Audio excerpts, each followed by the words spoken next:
हे जे झाड आसा ते अनेकांचे आश्रयदाते आसा।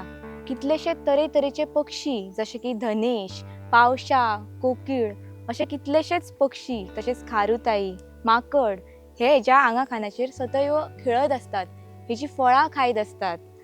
आणि एखादी जे कॉलनी असता किंवा बिल्डिंग असता तेका कितलेशेच रूम असतात, तितून वेगळी वेगळी मनशां रावा असतात। तशा पद्धतीन हे आसा तर एकूच झाड पूण ते पक्ष्यां खातीर प्राण्यां खातीर एक कॉलनीच असलेल्या भशेन आसा।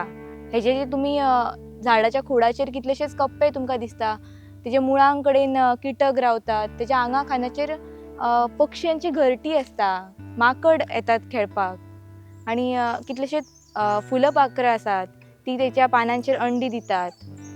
तर ह्या सगळ्यांक आश्रयदाते हे झाड आसा।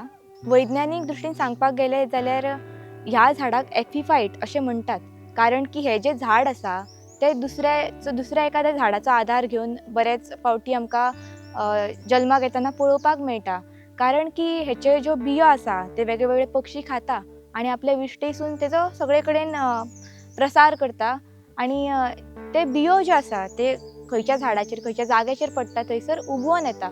आणि एक विशिश्ट गजाल सांगप म्हटल्यार हे झाड आसा तेका खूब जागा जाय लागता आणि तेजी मुळां जी आसा ती एकदम खोल मेरेन वयतात।